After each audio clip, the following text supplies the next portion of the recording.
വിത്തേഷു നിത്യാഭിനിവിഷ്ടചേത വിദ്വാംശദോഷം പരവിത്തഹർത്തു പ്രേത്യേഹവാധാപ്യജിതേന്ദ്രിയസ്തത് അശാന്തകാമോ ഹരതേ കുടുംബി.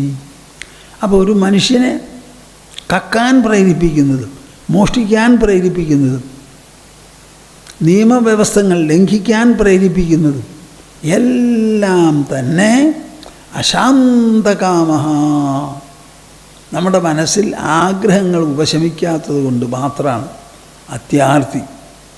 പണം സമ്പാദിക്കുന്നതിൽ മാത്രമാണ് തുടർച്ചയായി ഗൃഹസ്ഥാശ്രമികളുടെ ശ്രദ്ധയും താല്പര്യവും എല്ലാം തന്നെ. ആ പണം എന്ന് പറയുന്നുള്ള അത്യാർത്തിയുടെ ആ പിടിവലിയുണ്ടല്ലോ, ആ കുതിപ്പിൽപ്പെട്ട് പല വിധത്തിൽ നിയമം ലംഘിച്ചും അഭിഹിതമായും പലതും ചെയ്തു പോകണു അത്രേ. അന്യൻ്റെ ധനം അപഹരിക്കണമെന്നാണ് പറയണത്. എന്താ ഈ അന്യൻ്റെ ധനം അപഹരിക്കുക? നമ്മളിപ്പോൾ ടാക്സ് കൊടുക്കണമല്ലോ. എന്തിനാണ് ഈ ടാക്സ് കൊടുക്കണത്? കൂട്ടായിട്ട് നമ്മൾ വാഴുമ്പോൾ നമുക്ക് പല പൊതു സൗകര്യങ്ങളും വേണം. റോഡ് വേണം, പാർക്കുകൾ വേണം, സ്കൂളുകൾ വേണം, കോളേജുകൾ വേണം, ആസ്പത്രികൾ വേണം, കളിസ്ഥലങ്ങൾ വേണം, തുറമുഖം വേണം, ബസ് സ്റ്റാൻഡ് വേണം. എല്ലാം അനവധി സൗകര്യങ്ങൾ നമുക്ക് ഉണ്ടാക്കേണ്ടതുണ്ട്. അതിനു വേണ്ടിയിട്ടാണ് ഈ ടാക്സ് മേടിക്കുന്നത്. പക്ഷേ ആ ടാക്സ് പൊതുസൗകര്യത്തിന് വേണ്ടി ഗവൺമെൻറ് ഈടാക്കുന്നതാണ്. അത് കൊടുക്കേണ്ടത് കൊടുക്കാതെ ഇരുന്നാൽ അതിനെന്താ പേര്? പരവിത്ത ഹർത്താവ. അതുമാതിരി മനുഷ്യരുടെ അടുത്ത് കടം മേടിച്ചത് കൊടുക്കാണ്ടിരിക്കുക. നമ്മുടെ കോഓപ്പറേറ്റീവ് സൊസൈറ്റീസൊക്കെ ഉണ്ടല്ലോ, അവർ ധാരാളം കടം കൊടുക്കാനുള്ളവരാണ്. കടം കൊടുത്ത് അവർക്ക് തിരിച്ചു തരാൻ പറ്റാതെ എത്രയോ കുടുംബങ്ങൾ വീട് നഷ്ടപ്പെട്ട് വല്ലാതെ കഷ്ടപ്പെടുന്നവരുണ്ട്.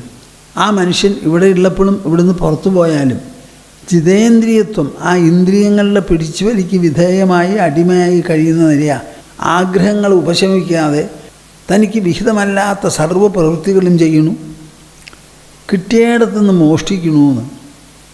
ഇങ്ങനെ മോഷണങ്ങൾ വരെ മനുഷ്യർ നടത്തുന്നു. മനുഷ്യരെ ഇന്ന് ചെറിയ തോതിൽ ഷെയറൊക്കെ പിരിച്ച ഒരു കമ്പനി തുടങ്ങി. ആ കമ്പനി തുടങ്ങിയിട്ട് എല്ലാവരുടെ കയ്യിലും കുറേശ്ശെ ഷെയറുണ്ട്.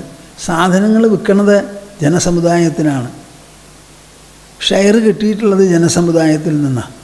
ആ പണം മേടിച്ച് നല്ലോണം പോലെ കാര്യങ്ങൾ നടത്തി നല്ല മനസ്സോടുകൂടി അവർക്ക് അധികം വില വയ്ക്കാതെ, അധികം വില പറയാതെ മര്യാദ വിലയ്ക്ക് ഒരു പ്രോഫിറ്റ് നിശ്ചയിച്ച് കൊടുക്കുക.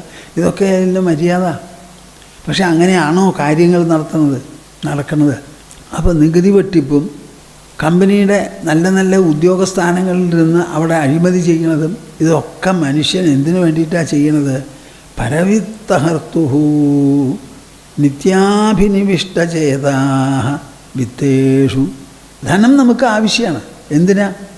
ജീവിത സൗകര്യങ്ങൾ പ്രദാനം ചെയ്യാനും ലഭ്യമാക്കാനും വേണ്ടി. അതിനു വേണ്ടി ഉപയോഗിച്ചോളൂ.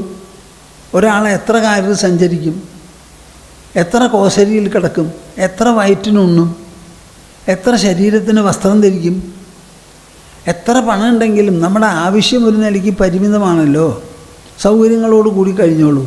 അത് വിട്ടും പിന്നെ മനസ്സ് ചിന്തിക്കുമ്പോൾ അത് വലിയ തെറ്റാണ്. ഈ കുഴപ്പങ്ങളും ഉണ്ടാവും.